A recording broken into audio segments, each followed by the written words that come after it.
Meus amados irmãos, eu resolvi hoje falar como uma oração, um caso muito bonito que a Bíblia registra, em Atos capítulo 9, versículo de número 10,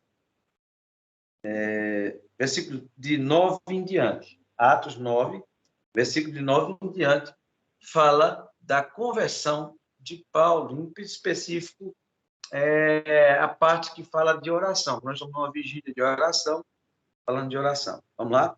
Diz o versículo 9 do capítulo 9 de Atos dos Apóstolos. Por 3 dias esteve cego, durante os quais não comeu, nem mesmo bebeu. Versículo número 10. Havia em Damasco um homem chamado Ananias, um discípulo chamado Ananias. O Senhor o chamou em uma visão. Ananias disse do que prontamente respondeu: eis-me aqui, Senhor. Então o Senhor lhe disse: apronta-te e vai à rua que se chama Direita, e procura na casa de Judas por um homem de Tarso chamado Saulo. Eis que ele está em oração neste momento, e acaba de ter também uma visão na qual um homem chamado Ananias se aproxima e lhe impõe as mãos para que volte a enxergar. Todavia, Ananias replicou: Senhor, tenho ouvido vários testemunhos sobre este homem, dos quais quantos males tem causado aos teus santos em Jerusalém, e de que chegando aqui com toda a autoridade dos chefes dos sacerdotes, para prender todos que invocam o teu nome. Porém, o Senhor ordenou-lhe: vai, pois ele para mim é um vaso escolhido, a fim de levar o meu nome diante de gentios e dos reis e perante toda a Israel. Revelarei a ele tudo quanto lhe será necessário sofrer por causa do meu nome. Então Ananias foi, e entrando na casa, impôs as mãos sobre as mãos e declarou ao irmão Saulo: o Senhor Jesus, ele apareceu no caminho, por onde vinhas, enviou-me a ti, para tornares a ver, e fique cheio do Espírito Santo. Aleluia. Imediatamente caiu dos olhos como algo parecido com escamas, e ele passou a ver de novo. E em seguida levantou-se e foi batizado. Depois alimentou-se, ganhou novas forças e passou vários dias na companhia dos discípulos de Damasco. Amém? Que Deus fale poderosamente aos nossos corações. Meus irmãos, eu faço sempre uma pergunta, né? Eu já estive pregando, até preguei aí na vigília online sobre oração, e eu falei da oração que a igreja diz que Pedro foi preso e a igreja fazia incessante oração por Pedro. E a Bíblia diz que o anjo, e oraram, pediram, o Senhor foi, visitou o seu servo, usou o anjo, foi lá, libertou de várias prisões, né? Passou por vários estágios, estava preso, né? Numa sala toda guardada, de todo lado, ele saiu sobrenaturalmente. As portas foram se abrindo, as cadeias caíram dos seus pulsos, ele estava preso a outros homens. E ele chega batendo na porta e declara quem é, a menina vai chamar a Rude, né? Chamar os irmãos. Os irmãos acham que é alguma brincadeira, né? Muitas vezes é assim, Deus dá uma resposta de oração. E eu digo sempre, irmão Damião, Deus nunca cansa de... A gente nunca vai cansar de se surpreender com Deus. O apóstolo Paulo declara depois, em suas epístolas, que diz assim, que Deus faz infinitamente mais, além do que nós pedimos ou pensamos. Nós temos aqui um fato maravilhoso, nas quais eu fico perguntando por onde eu ando, né? Os discípulos surpreendem com a resposta da oração, e como Deus faz infinitamente mais. Eu fico me perguntando, meus amados irmãos, quem orou por Paulo? Quem orou por Paulo? Hein? A gente tem que fazer uma pergunta, né? Se a gente for olhar, irmãos, nós somos muito práticos, muito práticos.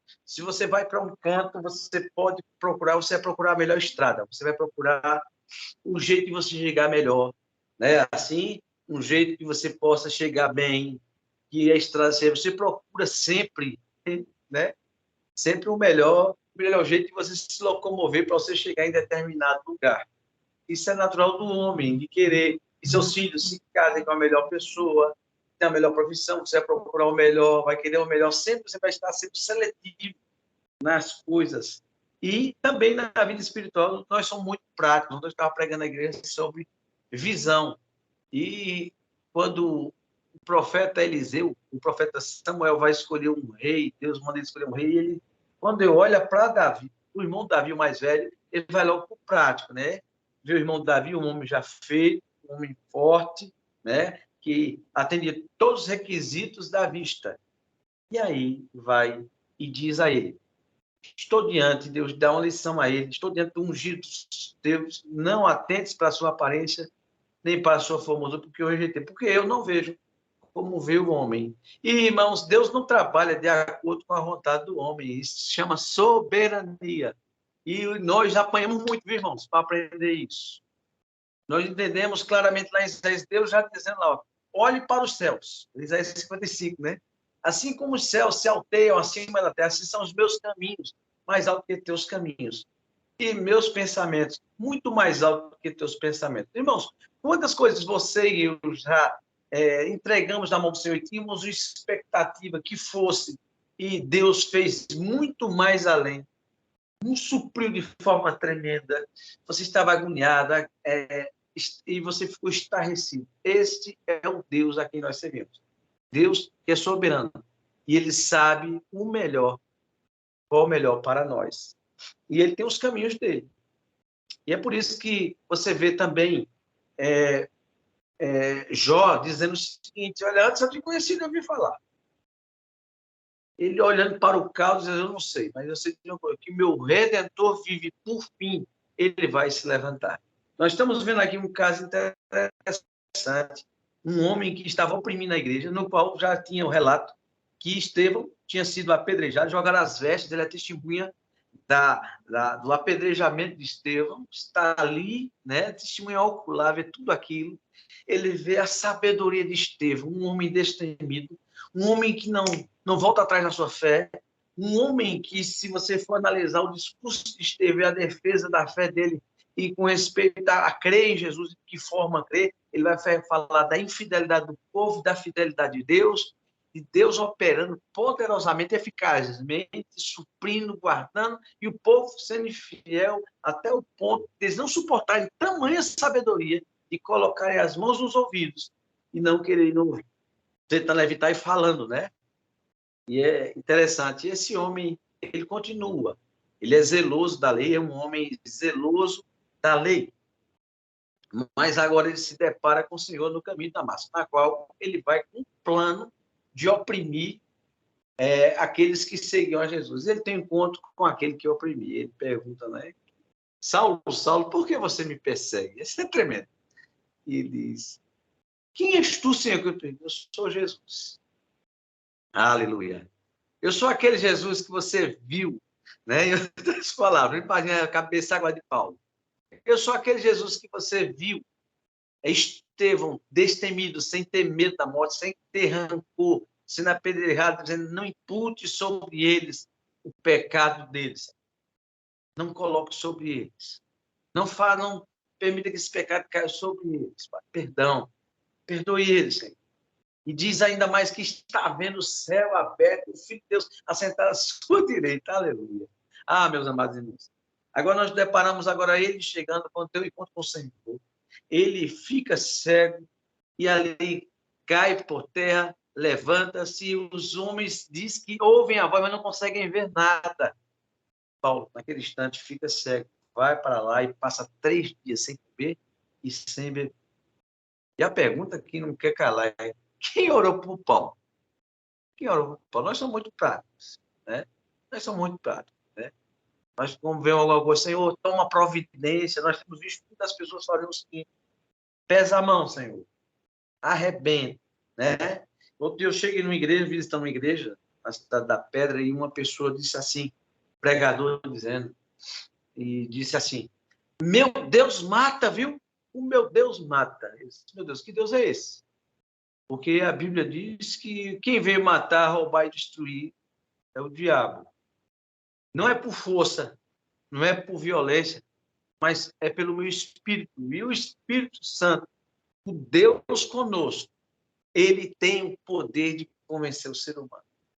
Nada mais justo de Paulo, que é um homem altamente capacitado, preparado por Gamaliel, um homem que estava assim aos pés de Gamaliel, era um aluno notável, ele e seu grande amigo, que depois vai, também chamado de José das Consolações, vai estar ali ajudando Paulo no seu início, na sua caminhada, né? Barnabé. Mas, meus irmãos, eu quero me deter sobre essa questão da oração. Veja só. Existia de ele entre em Damasco, Deus disse, olha, vem entrar em Damasco. Entre em Damasco, eles pegaram e guiaram ele. Depois vamos saber que paradeira ele tomou, porque Deus revela-se, fala em uma visão a Ananias, e diz que Ananias era um discípulo do Senhor, é alguém muito fervoroso, estava em oração, irmãos. Ele estava buscando a face do Senhor, o Senhor fala com ele em visão. E olha que coisa linda, meus irmãos, a sintonia de Deus, como é tremenda, através da oração, da busca da sua presença. Ele não deixa ninguém, irmão, sem resposta, ou então, ele, eu não sei como, eu fico impressionado por eles. Olha, eu não sei porque eu estou dizendo isso, então pare com esse negócio. Deus não toma medo de ninguém. Não, pelo contrário. Você não sabe por que você está dizendo, né? Eu não sei o que eu estou dizendo, você sabe sim, porque quem é orientado por Deus sabe, Deus não toma medo. Você não sabe por que você está dizendo, mas Deus está dando a direção para você fazer isso aqui. Tanto é que quando Deus fala com ele, eu acho que interessante isso. Mesmo Ananias sendo um homem de Deus, em meio ao prático, ele diz assim, Senhor, quando ele diz, olha, vai, procure na rua chamada direita, um homem chamado Saulo de Tarso, e você vai fazer uma oração por ele. O que é lindo é esse. Você está tendo uma revelação agora comigo, né? Aleluia. Neste momento ele está em oração também. E eu falei a ele que Ananias vai procurá-lo, vai impor as mãos sobre ele, para que ele veja. E o que é interessante é que Ananias, mas Senhor, esse homem, que conversa é essa? Esse homem, eu tenho visto relatos, testemunhos, ele viu gente que foi oprimida por Paulo, gente que foi coagida por Paulo, gente que deu no pé de Jerusalém com medo de sofrer martírio, e corre e chega e conta a Ananias. É natural, irmãos, causam pavor sim você ouvir um relato. Mas, Senhor, louco, que conversa é essa, sem outras palavras? Que conversa é essa, né? Assim, mais ou menos? O Senhor diz a ele, Ananias, olha, você vai dizer a ele, porque eu vou falar a ele quanto importa. Ele, para mim, é um vaso escolhido. Aleluia. Que tremendo, hein? Ele, para mim, é um vaso escolhido. Vá, ore por ele. Quando você chegar lá, e ele diz, Senhor, nós temos visto tantos testemunhos males que ele tem feito de Jerusalém. Nós estamos sabendo também que ele veio para Damasco com o objetivo de prender e perseguir todos aqueles que professam e confiam em teu nome, Senhor. Não, vá, porque aí Deus explica, porque ele é o vaso para mim escolhido.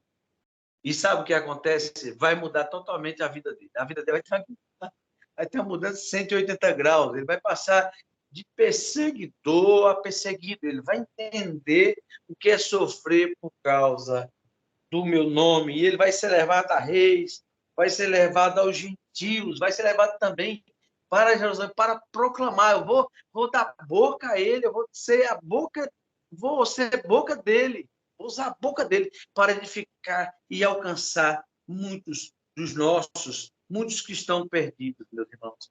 E ele entra. E diz a palavra que ele não somente ora, a ordem foi, seja cheio do Espírito Santo. Aleluia. Conhecimento Paulo tinha de sobra, ele tinha letra sobrando. E nós entendemos aqui uma coisa muito prática, é o seguinte, que a letra mata, mas o Espírito vivifica. O que estava acabando com Paulo? Ele não tinha o Espírito Santo. Então, quando uma pessoa não tem o Espírito Santo, ele tem a letra, ele tem o conhecimento da letra, da palavra da letra. Mas quando você tem o conhecimento do Espírito, irmãos, o Espírito Santo, você passa a ter morada. O Espírito vai guiando, porque a Bíblia diz que Jesus, explicando claramente, que o Espírito nos guia em toda a verdade, vai estar sempre lembrando a gente de tudo quanto ele nos tem dito. O que é lindo é isso aqui. Deus fala com Ananias, e no momento que está falando com Ananias, diz a ele, Ananias, nesse momento, eu estou falando com ele, e estou dizendo que você está indo lá orar por ele, para que ele também seja visitado, para que ele seja curado, para que ele volte a enxergar, porque ele é, para mim, um vaso escolhido nas mãos de Deus. Meus irmãos, como é importante a oração e nós nos submetermos à vontade de Deus. E a vontade de Deus, ela muitas vezes vai nos chocar. É verdade ou não é? Eu vou contar um fato interessante sobre a oração, 2 fatos para enriquecer a nossa mensagem aqui. O primeiro fato foi o que eu enfrentei há mais ou menos 2 anos. Ajudei a fundar a igreja, estava trabalhando em prol. E tivemos vários problemas na igreja. Dificuldades tais. E aí liguei para um primo meu, pastor Paulo Roberto, lá em Bauru, São Paulo. E eu conversando com o primo, contando tudo o que estava acontecendo, lamentando, e me ajuda em oração. Estou muito angustiado. E o meu primo disse, quero dizer uma coisa a você. Saia, vá para debaixo de uma árvore, debaixo de uma ponte, onde estiverem 2 ou 3 reunidos em meu nome. Eu estarei ali, disse o Senhor. E ali, irmãos, eu disse, está repreendido, rapaz. Conversa. Isso é conselho que se dê. Mas, irmãos, depois, o Espírito Santo tinha falado usando a boca do pastor, não tinha entendido. Depois, irmãos, se confirmou. E eu liguei para ele, fiz questão de ligar e agradecer a ele por o conselho que Deus estava usando na boca dele. Eu não estava entendendo, porque é a mesma coisa de Ananias. Senhor, que conversa é essa? Não é assim? Senhor, que conversa é essa? Não, Senhor. Não, oxi. Olha, tem gente sofrendo por conta disso aí. Não pode ser, não pode ser. Mas era assim, sim. E eu gostaria de dizer outra coisa. Foi o fato que uma irmã, ela namorava com um camarada descrente, crente, e estava em julgo desigual, né? Procurando, tinha um relacionamento com o cara, um relacionamento doentio. E essa mulher, esse cara tinha outra companheira, e estavam ali, aquela luta, a outra sempre estava ali, presente, né? Ameaçando o relacionamento dela. E aquela mulher, aquela loucura, né? Tipo, como se fosse um triângulo, né? Afetivo, ela disputando um rapaz com a outra. E sei que essa mulher se converteu, essa mulher começou a ir para a igreja. E aquela irmã me procurou e desabafou comigo. Meu irmão, olha, aquela mulher está tentando se aproximar da igreja. É para querer me destabilizar, não sei o que lá. Se bem, preste muita atenção que ela disse, se bem que eu tanto orei para que ela se convertesse. Meu Deus, o que é isso? Você veja, ela orou para que a mulher se converta. Deus ouve a oração dela. Ela estava preocupada em ser prejudicada. Ela abençoou, através da sua oração, a vida daquela mulher. E ela não entendeu o trabalho de Deus. E a disputa aí, quando... É porque ameaçando, Deus está te livrando, esse rapaz não é para você, um julgo desigual, esse camarada não tem nenhum interesse em você, está interessado não no que você, mas no que você tem. E ela ouviu, mas ela não entendeu no momento. Então, Deus faz coisas conosco, na nossa vida, irmãos, que nós não entendemos. E ele nos chamou para abençoar. Ananias disse, eu vou abençoar um cara desse, meu irmão. Você vê algo parecido quando Deus chama Jonas para orar por Nínive. Ele disse, ora para aquele povo, sim, você vai orar. Porque eu tenho misericórdia, eu tenho um plano. Eu tenho um plano para realizar. Irmão, os planos de Deus não podem ser frustrados. Os planos de Deus não são os nossos planos. É o que a gente entende aqui. Os planos de Deus, dos homens, nós vemos claramente, Ananias, um plano de Deus. Não, mas Senhor, não, o que é isso? Não, peraí. Em outras palavras, se a gente fosse falar como uma pessoa não está de brincadeira, né? Mas Deus não está de brincadeira. O poder dele transforma. Aquele mesmo poder que tem poder de transformar água em vinho, ele tem poder de transformar o interior das pessoas. Ele tem poder de mudar a motivação das pessoas. Ele tem de moldar o caráter, de realmente, como diz, primeiro, 2 Coríntios 5:17, se alguém está em Cristo, Paulo ousadamente vai declarar algo que ele vivenciava. E ele diz, se alguém está em Cristo, é nova criatura, as coisas velhas são passadas, tudo se fez novo. Que lições preciosas nós temos aqui? Primeiro, quando o homem se encontra com Jesus, não tem argumento. Não tem argumento. Todos os argumentos são quebrados. Porque Paulo não se diz, quem és tu? Ele não trata, quem é você? Até por o poder, porque o encontro com Jesus, irmão, a gente treme nas bases. É ou não é? Quando Jesus fala conosco, a gente treme nas bases. Paulo conhecia a letra, mas aí está diante do poder espiritual tremendo. Daquele mesmo poder que estava sobre Estevão, que ele viu aquela sabedoria, aquele amor exalando por todos os poros do corpo daquele homem que estava sendo martirizado, mas não praguejava, não desejava que ninguém fosse castigado, mas pelo que ele disse, eu não faço, isso é por ignorância. Paulo vê tudo isso. E Paulo ali é transformado. Interessante é que Deus está falando a Ananias e ele está falando também, olha, Ananias, você vai orar porque eu já disse a Paulo que você vai orar por ele.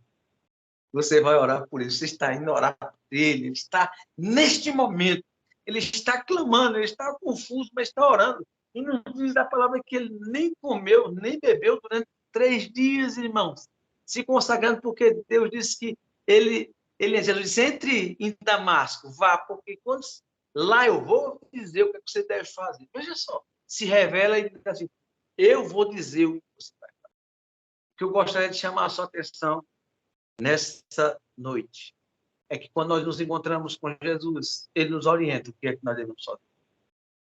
Ele usa, ele não deixa ninguém confuso. Eu estava dizendo a alguém, uma vez, uma pessoa para mim, fé é um pulo no escuro. É mentira. Porque lâmpada para os nossos pés é a sua palavra e luz para o nosso caminho. Então, não pulo no escuro, não. De forma nenhuma. Pelo contrário, o Senhor vai dar clareza aos passos que nós devemos fazer. Não sei como nós vamos ver justamente isso, porque nós vamos ver o poder de Deus se aperfeiçoando na nossa prática. Nós estamos aqui vendo a Ananias testemunha, ele é um instrumento de Deus, e creio que alegria em Ananias ver aquele homem, né?